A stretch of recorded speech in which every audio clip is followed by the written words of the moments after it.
वनी अवघा देव, काय सगळीकडे सर्वत्र देव आहे, व्यापक भगवान परमात्मा आहे, सद्गुरु व्यापक आहे. काय मम हृदय सद्गुरु, जो परमात्मा आहे त्या परमात्मा असं म्हणतात. तो परमात्मा तुमचा आमचा उद्धार करत असतो, पण त्याची आधी आपल्याला ओळख झाली पाहिजे. आत्मा परमात्मा त्याला मृत्यू कधीच नाही. नैनम शीतमती शास्त्राने नैनम दहते पावका, आत्मा कधी मरत नाही. रघुबाबा गेले आपल्याला सोडून, ते कार्याच्या रूपात आहेत. ह्या ठिकाणी तेच प्रवचन करतात. हे माझं शरीर नाही करू शकत. तिची वाचा, त्याचा आत्मा, माझा आत्मा एक आहे. आत्मदृष्टीने पाहायला गेले, चैतन्याच्या दृष्टीने पाहायला गेलो तर आपण सर्व एकच आहोत. सर्व आपण एकच आहोत. स्त्री पुरुष हे दोन्ही एकच आहे का? स्त्रीच्या हृदयामध्ये आत्मे आहे का? लहान नाही. हे व्यापक तत्व आहे. म्हणून हे तत्व जाणण्याकरता सत्ताला शरण गेलो पाहिजे. जाणतेने गुरु भजिजे, जाणत्याने गुरु भजिजे, ते कृतकारी होईजे. मूळ सिंचने सहजे शाखा पलव संतोषते. नामस्मरणच करा, गुरुने दिलेला बीज मंत्र जपा. एवढंच करा, काही पुढे जायची गरज नाही.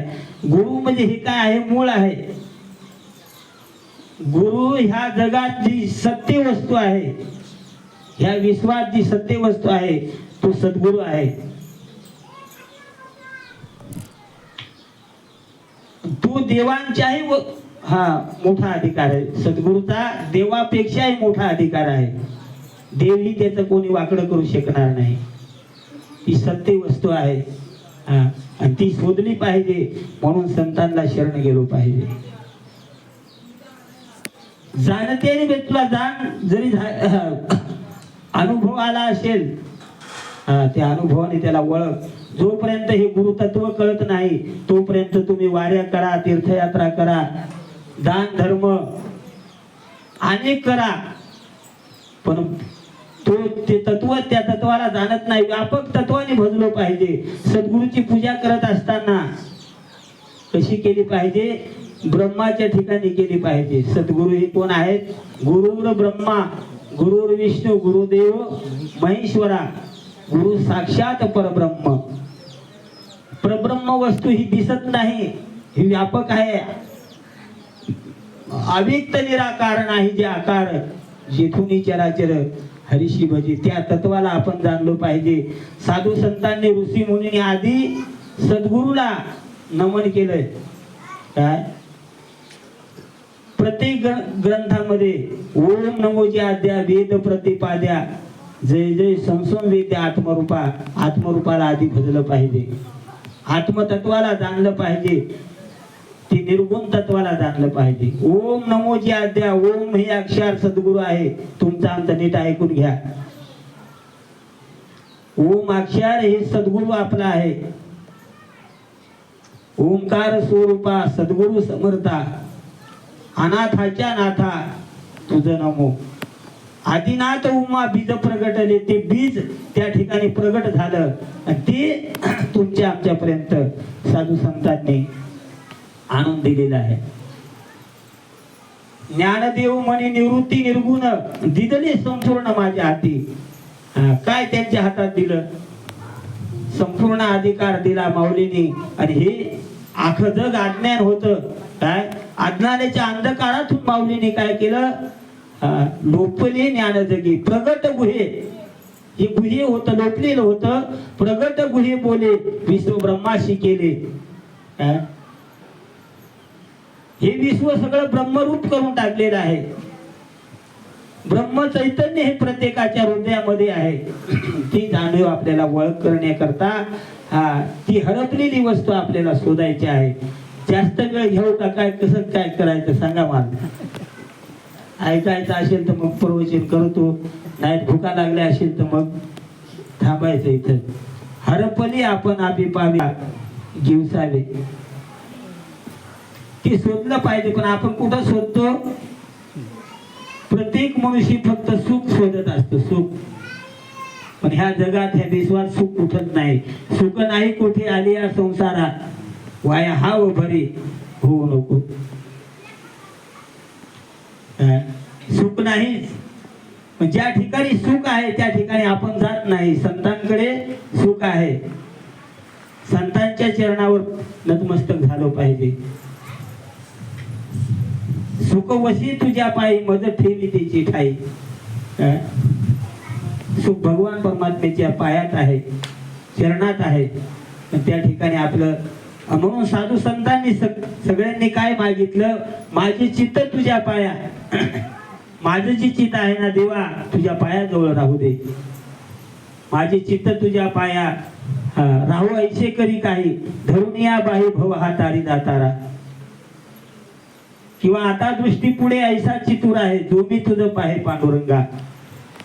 लाचावली मन लागलीशी गोडी, तेजी विन सोडी ऐशी झाली. किंवा चित्ती तुझे पाय डोळा रूपाचे ध्यान, अखंड मुखी नाम. हे संतांनी मागितलं, पण आपण ते नाही मागत. आपण प्रपंचात सगळं तुफान आपण करून ठेवतो, ते भगवंताकडे मागतो. ते काही कामाचं हे नासका आहे, हे ह्याचा नाश होऊन जाणार आहे. ते मागून मागून काय करायचं? आज ते आपल्या सोबत येत नाही. आपल्या सोबत फक्त हे आपण करतो, आपले कर्म आणि आपला धर्म आपल्या सोबत येणार आहे. त्या ठिकाणी सोडवणारा आहे तो आपला सद्गुरू आहे. सद्गुरू आपल्या पाठीशी असला पाहिजे. माता पिता बंधू बहिणी कोणी नपवती निर्वाणी, इष्ट मित्र सजन सखे ही तर दुखाची मांडणी. एकला मी दुःख भोगी, कुंभ पाक जाचणी. कुंभ पाक नरक आहे, त्या नरकात प्रत्येकाला जावा लागतो. त्या नरकातून सोडवणार तेथे कोण सोडविना, एक सद्गुरू वाचणे. आपल्या सद्गुरू पाठीशी, सद्गुरूचं जर बळ असलं, पुण्य पाठीशी असलं, तर ते आपण कुंभपाक नरकातून आपण पार करू शकतो. अन्यथा नाही जाता येणार. त्याच्याकरता करा हरिभक्ती, परलोकी येईल कामा. सोडविल यमा, यमाच्या डाशातून सुटण्याकरता हे आपल्याला हा परमार्थ करायचा आहे, ही भक्ती करायची आहे. आणि म्हणून ही दिंडी ज्ञानगंगा श्री क्षेत्र बेलबारी भगवान शिवाजी झटेतून उगम पावलेली आहे. आणि ही तुम्ही आम्ही नाहीत, ते गेले आपले संत, आपल्या हृदयस्थ असणारे अभू बाबा, त्यांनी ही ज्ञानगंगा त्या ठिकाणी भगवान शिवाला जाऊन विनंती करून, काय पूर्वी फक्त रघु बाबा, भागी बाबा हे दोघं तिघं तिथं बिलवारीवर जायचे. त्याच्यानंतर मी त्यांच्या पाठीशी होतो, पखवाज वाजवायचं, काही येत नव्हतं. भगवान शिवाला विनंती करून आणि मग तिथून ही गंगा ह्या ठिकाणी आणले. कशा करता? तुमचा आमचा सगळ्यांचा उद्धार करण्याकरता. गंगा डोंगरातून उगम पावते, पण ती सगळ्यांचा उद्धार करत जात असते. का? जोपर्यंत सागराला जाऊन जोपर्यंत वाहत आहे, तोपर्यंत सागराला मिळेपर्यंत सगळ्यांचा दोन्ही तटाला जे असतील सगळ्यांचा उद्धार करते. म्हणून काही सांगतात, काही लोकांचं म्हणणं आहे, खात लोकांचं खात जातात बुवा, आपला पुण्य सगळा त्यांना निघून जातो. पण साधू संत हे उद्धार करायलाच निघतात. काय मी उदार पावेन, काय कृपा करील नारायण. भगवंत संतांचा कोप झाला आपल्यावरती, तर संत आपल्याला सांभाळू शकतात. संत हे दयाळू आहेत, मायाळू आहेत. पण भगवंताचा कोप झाला आपल्यावरती, तर तो आपल्याला सांभाळू शकणार नाही. साधू संत हे त्यांच्यात प्रेम आहे, दया आहे, माया आहे, म्हणून ते सगळ्यांचा उद्धार करतात. त्यांचा परोपकार करून स्वतःचा पुण्य, बाबांचाच विषय घ्या तुम्ही. बाबांनी जगावरती परोपकार करता करता कोणाचं दुःख निवारलं, कोणाचं काय केलं.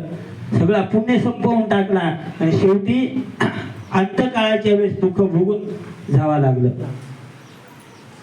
हे सर्व हा परमार्थ साधा, हा खोटा नाही, काय ही सोपा नाही. ज्या वेळेस आपण दुसऱ्याला बोध करतो, अनुग्रह देतो, त्या दिवशी त्या साधकाचं जे पाप आहे, जे प्रारब्ध त्याचं आहे, ते आपल्या प्रारब्धामध्ये जमा होतं. त्यांनी जीवनामध्ये किती पाप केला असेल ते सगळं सद्गुरूला भोगायला लागतं. तो साधक तयार झाल्याशिवाय तो नामस्मरण करेल, तो भक्ती करेल, पुण्य करेल तर आपला फायदा आहे. जर ते साधकाने काहीच केलं नाही तर ते सगळं ते गुरुला भोगायला लागतं. प्रजेने पाप केलं तर राजाला भोगायला लागतं, स्त्रीने पाप केलं तर नवऱ्याला भोगायला लागतं, साधकांनी पाप केलं तर ते सद्गुरूला भोगायला लागतं. म्हणून संत हे पर उपकार करतात.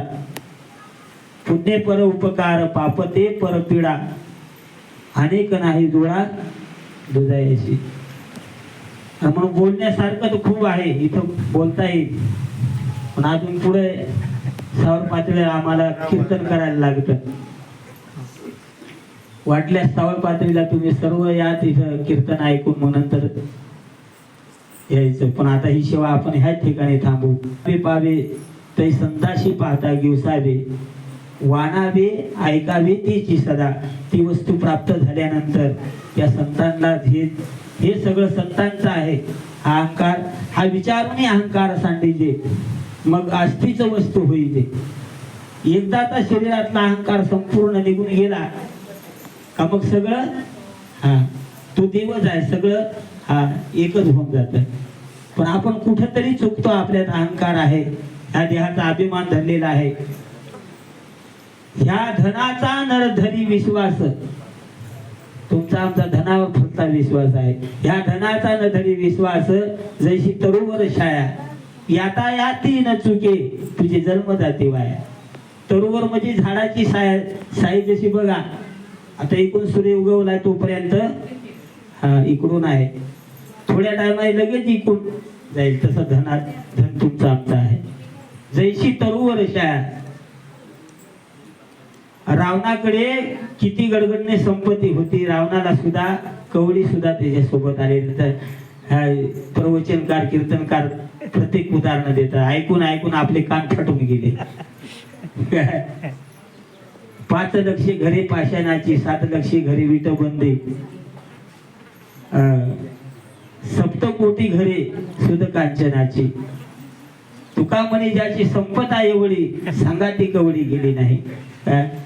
मग आपल्या सोबत जी येणारी वस्तू आहेत ती स्थानिल्याची ताण भागवा, भुकेलेची भूक भागवा. कुठे एखादी अडचणीत असली तर त्याला परोपकार करा, 10-5 रुपयाची बचत करा. हे पुण्य आपल्या पाठीशी राहणार आहे, हे आपल्याला काम येणार आहे. म्हणून ही सेवा आता बाबांच्या चरणावरती, सद्गुरूच्या चरणावरती, ही सेवा रघुनाथ महाराजांची, अबळू महाराजांची, किरोबा महाराजांची सेवा, साधू संतांची सेवा आहे. तुमचं आमचं ह्या ठिकाणी काहीच नाही. म्हणून त्यांचंच गुण वर्णन करायचं. ऐकावे वाणावे तेची सदा, वाणावे ऐकावे तेची सदा. संतांचं गुण वर्णन करत चला. आजी देतो पोट भरी, पुढे म्हणाला तो वरी. तुम्हाला पोट भर तो देणार आहे आणि पुढे तुम्हाला लागेल तरी तो देणार आहे. फक्त त्यांचं गुण वर्णन करत चला. पुंडलिक वरदा हरी विठ्ठल, श्री ज्ञानदेव तुका.